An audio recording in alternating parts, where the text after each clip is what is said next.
असांखे ठगियूं में चूंडियल नुमाइंदा हिन महिल चढ़ी आया आहिनि, जेके काउंसलर थिया आहिनि, जेके चेयरमैन थिया आहिनि, उन्हनि ग़रीबनि खे न टेंट ॾिना आहिनि, न तंबू ॾिना आहिनि।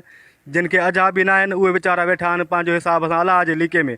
ख़ुदा न करे अगरि कंहिंजो ॿारु थधि ते मरी पवे या कंहिंजी छिति किरी पवे जंहिंमें डैमेज घरनि में वेठा आहिनि, त सुभाणे असां जेको केस जे कयूं त इन्हनि ते करे था सघूं। इहो सुप्रीम कोर्ट असांजो अपील ॿुधंदी या न ॿुधंदी।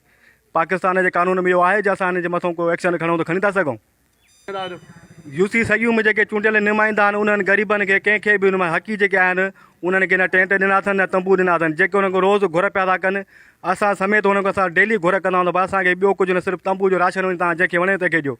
ऐं जेके इलेक्शन में माण्हू बीठा ई न आहिनि उन्हनि खे जेको आहे राति जे टाइम में ॿ टे सौ कटा राशन जा ॾेई था वञनि। और पंहिंजे तरफ़ां इहे यारी दोस्ती में हलाइनि था पिया। सेठ अलवराए अचनि इलेक्शन में कोन बीठो, सेठ कासिम खोखरार कोन बीठा, केरु बि कोन बीठो।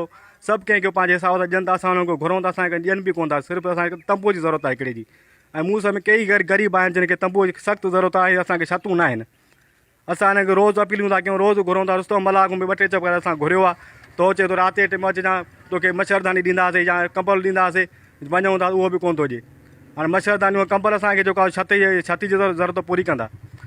सख़्तु ज़रूरत असां ग़रीबनि खे सिर्फ़ु तंबूअ जी आहे, टेंट जी आहे। राशन वञी पंहिंजे हिसाब सां जेके वणे तंहिंखे ॾियनि वेठा।